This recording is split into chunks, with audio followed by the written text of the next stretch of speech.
मानगो नगर निगम की बोर्ड बैठक को लेकर अब सवाल खड़े हो गए हैं। उप महापौर राहुल कुमार कश्यप ने 18 अगस्त को हुई बोर्ड बैठक पर कई गंभीर आपत्तियां जताई हैं। उन्होंने पूर्वी सिंहभूम के उपायुक्त को पत्र लिखकर बैठक की प्रक्रिया, पार्षदों के अधिकार और जनहित के मुद्दों को लेकर जांच और जरूरी कार्रवाई की मांग की है। उन्होंने अपने पत्र में 74वें संविधान संशोधन के अनुच्छेद 243W और झारखंड नगरपालिका अधिनियम 2011 का हवाला दिया है। उनका कहना है कि बोर्ड बैठक में जनता से जुड़े जरूरी मुद्दों और प्रस्तावों को उचित स्थान मिलना चाहिए ताकि नगर निगम क्षेत्र की बुनियादी समस्याओं पर प्रभावी चर्चा हो सके। पत्र की प्रतिलिपि जमशेदपुर के सांसद, जमशेदपुर पश्चिम के विधायक और मानगो नगर निगम के अपर नगर आयुक्त को भी भेजी गई है। अब देखना होगा कि उप महापौर की ओर से उठाए गए इन सवालों पर प्रशासन क्या कदम उठाता है और मानगो नगर निगम की अगली बोर्ड बैठक में इन मुद्दों पर क्या चर्चा होती है।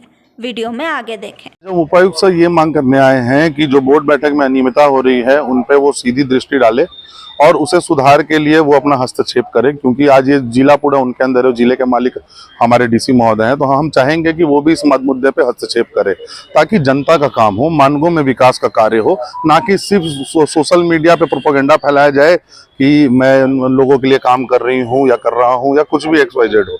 हमारा मानना है कि जो जनता का अगर काम होगा तो जनता खुद कहेगी कि हाँ हमारा काम हो रहा है। मैं कौन होता हूँ कहने वाला कि हाँ हमने काम कर दिया, मैंने पूरा मानगो को सुधार दिया या मैंने मानगो का विकास कर दिया। आपने देखा होगा कि कुछ उनके जो पोस्ट आते हैं, आप लोग भी, आप लोग के माध्यम से मैं जनता से कहना चाहूंगा कि उस पोस्ट को खोल करके देखिए। उसमें 90% कमेंट करने वाले लोग उन्हीं के गुट के रहते हैं, कांग्रेस पार्टी के समर्थक हैं या बन्ना जी के समर्थक। एक बार उनका प्रोफाइल फोटो खोल के देखिए, उस प्रोफाइल में विजिट कीजिए, उसमें दिखेगा कि 70 से 80% लोगों का तो डीपी में बन्ना जी के साथ उनका फोटो लगा हुआ है। तो ऐसे प्रोपोगेंडा फैलाना बंद करिए। सच में मानगो का विकास के लिए सबको इस हाथ मिल करके चले। आज लोग कह रहे हैं पार्षद एकता मंच विरोध में बना है, विरोध में बना है। मेरा मानना है कि अगर आप काम करते, मानगो का विकास होता, तो ये पार्षद एकता मंच का कोई महत्व ही नहीं था। आज ये पार्षद एकता मंच नहीं बनता। अगर आप मानगो का विकास करेंगे तो सारे पार्षद आपके साथ हैं। आप मानगो का विकास नहीं कर रहे हैं, जवाबदेही पार्षदों पे है, तो जाहिर सी बात है कि पार्षद विरोध करेंगे। अब वो अपनी बात को आपके पास रखेंगे, वोट के माध्यम से रखेंगे। और अगर आपको वोट में भी अगर आपकी बातों को ना रखने मिले तो फिर हमारे पास विकल्प क्या बचता है। हम डीसी महोदय के पास इसीलिए आज यहाँ पे आए, अपनी बातों को रखने के लिए कि वो भी इस चीजों को समझे कि यहाँ क्या हो रहा है। राजनीति करने के लिए बहुत मौके मिलेंगे, लेकिन मेरा कहना है कि राजनीति के साथ साथ मानगो का विकास भी होना अनिवार्य है। ये प्रथम प्राथमिकता हमारी होनी चाहिए, क्योंकि रोड नाली पहले भी साफ होते थे, रोड नाली मोहल्ले में पहले ही बनते थे। हमें चाहिए कि मानगो में कुछ नई योजनाएं आए, कुछ अच्छा विकास कार्य हो, विवाह मंडप बने। जो आज लोग 1-1 लाख रुपए, 1.5 लाख रुपए दे करके आपका विवाह के लिए जो जगह लेते हैं, आज निगम द्वारा होगा तो वो बहुत ही नॉमिनल चार्जेस में 20,000 25,000 में, जिससे नगर निगम को भी रेवेन्यू जनरेट हो और आम पब्लिक को भी सुविधा मिले। आज हमारे पास मानगो नगर निगम का अपना कार्यालय नहीं है। आप एक बार आप लोगों से अनुरोध होगा कि आप निगम में जाइए, इंजीनियरिंग सेक्शन में घुसिए, एक छोटे से कमरे में 10 से 20 लोग वहां पे बैठ करके मुंह में मुंह डाल के बैठे हुए, वो क्या काम करेंगे विकास का। आज उपायुक्त आप लोग मिल रहे हैं, इसके बाद भी अगर कोई रास्ता नहीं निकले तो आगे क्या? जी देखिए, एक प्रावधान है हमारे पास बोर्ड बैठक को वापस बुलाने का। 1/3 बोर्ड की अगर हिस्सा अगर वार्ड पार्षद लिख करके दे तो 15 दिन के भीतर उन्हें बोर्ड बैठक बुलानी पड़ती है। तो हम दोबारा बोर्ड बैठक के लिए फिर से जाएंगे, और अगर मेयर मैडम उससे भी अगर भागना चाहती है तो भाग सकती है। कब तक भागेगी? एक बार तो उन्हें या तो हमें जवाब दे या तो फिर मानगो की जनता को जवाब दे। जवाब तो देना होगा, या हमें दे या मानगो की जनता को दे।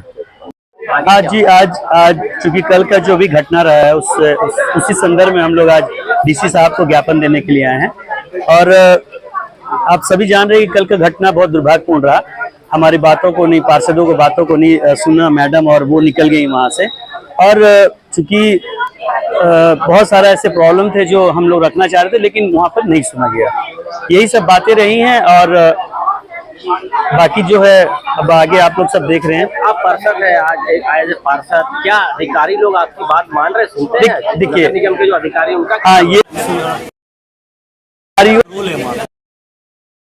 से तो अगर कल का जो मैडम जब गई, मैडम के पीछे पीछे अधिकारी को नहीं जाना चाहिए था, क्योंकि मैडम तो चली गई, ठीक है, लेकिन अगर अपर आयुक्त जी और उप अपर आयुक्त जी भी वहां भी अगर वो बैठ करके हमारे बातों को अगर सुन लिए होते तो भी हम लोग मानते कि चलिए ठीक है, हमारी बातों को कोई तो सुना।